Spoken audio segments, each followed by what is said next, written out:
ஆண்டவராகிய இயேசுவின் நாமத்தினாலே உங்களுக்கு என் அன்பின் வாழ்த்துக்கள். ஆண்டவராகிய தேவன் நம்மை இந்த 9 மாதமும் நடத்தி வந்திருக்கிறார்.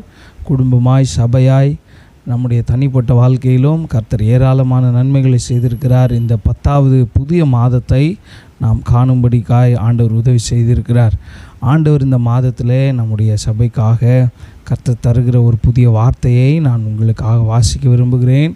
சங்கீதங்களின் புஸ்தகம் 18ஆம் சங்கீதம் அதனுடைய 28வது வசனத்தில் இப்படி எழுதப்பட்டிருக்கிறது: தேவரீர் என் விளக்கை ஏற்றுவீர், என் தேவனாகிய கர்த்தர் என் இருளை வெளிச்சமாக்குவார், என் இருளை வெளிச்சமாக்குவார். நாம் ஆராதிக்கிற ஆண்டவர் எப்படிப்பட்டவர் தெரியுமா? நம்முடைய ஆண்டவர் இருளை வெளிச்சமாக்குகிறவர். தாவீது இந்த வார்த்தையை சொல்லும்போது அவருடைய அனுபவத்தை பதிவு பண்ணுகிறார். சவுலினிடத்திலும் எல்லா சத்துருக்களின் கையினின்றும் கர்த்தர் தன்னை விடுதலை ஆக்கின நாளிலே தாவீது பாடின சங்கீதம் இந்த சங்கீதம். அவன் சொல்லுகிறான், என் வாழ்க்கையில் ஏராளமான இருள் இருந்திருக்கிறது, ஆனால் என் இருளை எல்லாம் வெளிச்சமாக்கினவர் இன்னும் வெளிச்சமாக்குவார் என்று சொல்லுகிறார். அவனுடைய வாழ்க்கையில் என்னெல்லாம் இருள் இருந்திருக்கும் அப்படின்னு சொன்னால் தன்னுடைய கசப்பான அனுபவத்தை சொல்லுகிறான். கடந்த கால அனுபவம், தன்னுடைய நண்பர்களால், தன்னுடைய வீட்டாரால் அவன் ஏமாற்றப்பட்டது, துரத்தப்பட்டது, அவைகளையெல்லாம் இருள் என்று வர்ணிக்கிறார். தன்னுடைய தோல்விகளை, தன்னுடைய வீழ்ச்சிகளை, தன்னுடைய பாவத்தை, தன் தனிப்பட்ட வாழ்க்கையில் இருக்கிற எல்லா இருளையும் என் தேவன் வெளிச்சமாக்குவார் என்கிற நம்பிக்கை அவனுக்குள்ளே இருந்தது. அவனுடைய குடும்பத்தை எடுத்துக்கொள்ளுங்கள். குடும்பத்திற்குள்ளும் சில இருள் இருந்தது. அப்சலோம் என்கிற குமாரன் தாவீதுக்கு விரோதமாய் ரிபல்லியஸா எதிர்த்து நின்று தாவீதை அழிக்கும்படிக்கு அவன் தேடி ஓடி வந்தான். அந்த இருளை தேவன் வெளிச்சமாக்கினார். அவன் குடும்பத்திலே அம்னோன், தாமார் இவர்களுக்கு இடையிலே ஒரு இருள் இருந்தது. குடும்பத்தில் இருந்த உடைக்கப்பட்ட அனுபவம் இருளாக இருந்தது. தனிப்பட்ட வாழ்க்கையில் இருள் இருந்தது, அவனுடைய குடும்பத்தில் இருள் இருந்தது, அவனுடைய கிங்ஷிப்பில், அவனுடைய ராஜாங்கத்தில் சில இருளான காரியங்கள் நடந்தது. ஆனால் அவனுக்குள்ளே ஒரு நம்பிக்கை இருந்தது, என் தேவன் என் இருளையெல்லாம் வெளிச்சமாக்குகிற தேவன். நான் உங்களை இந்த கால வேளையில், இந்த புதிய மாதத்தில் உற்சாகப்படுத்துகிறேன். உங்களுடைய தனிப்பட்ட வாழ்க்கையின் வீழ்ச்சி, தோல்விகள், பயங்கள், டிப்ரெஷன், அழுத்தங்கள், வியாதிகள் இவைகளெல்லாம் இருளை போல இருந்தாலும் நாம் ஆராதிக்கிற தேவன் எப்படிப்பட்டவர் என்பதை சொல்லுகிறேன். அவர் இருளை வெளிச்சமாக்குகிற ஆண்டவர். நம்முடைய தேவனை பற்றி வசனம் சொல்லுகிறது, அவர் நியாயத்துக்கு ஜெயம் கிடைக்க பண்ணும் வரைக்கும் நெறிந்த நாணலை முறிக்காதவர், மங்கி எரிகிற திரியை அணைக்காத தேவன்.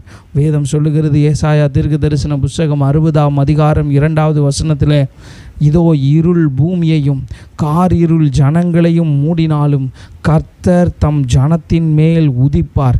பாருங்கள் பிரியமானவர்களே, சூழ்நிலைகளின் அழுத்தங்கள், சூழ்நிலைகள் உங்களை இருளுக்குள்ளே தள்ளினால் நம்முடைய தேவனே வெளிச்சமாய் இருந்து, அவரை பற்றி மல்கியா தீர்க்கதரிசி இப்படி சொல்லுகிறார், அவர் நீதியின் சூரியன், அவர் சூரியனாய் இருக்கிறார், சூரியனும் கேடகமுமாய் இருக்கிற தேவன் நம்முடைய இருளை வெளிச்சமாக்குவார்.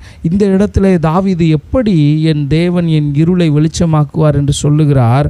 அந்த வசனத்தின் முதல் பகுதியில் சொல்லப்பட்டிருக்கிறது, தேவரீர் என் விளக்கை ஏற்றுவீர். ஆண்டவர் நம்முடைய விளக்கை ஏற்றுகிற தேவன். அணைந்து போகிற சூழ்நிலையிலே யாருக்காகிலும் விளக்கு இருக்குமானால் ஆண்டவர் தம்முடைய அபிஷேகமாகிய எண்ணெயை தந்து அது அணையாமல் பாதுகாத்து கொள்ள ஆண்டவர் கிருபை தருவாராக. நான் இந்த கால வேளையில் உங்களை என்கரேஜ் பண்ணுகிறேன். நம்முடைய ஆண்டவர் ஒரு மறுரூபத்தின் ஆண்டவராக இருக்கிறார். இருள், அந்த இருளை வெளிச்சமாக மாற்றுகிறார்.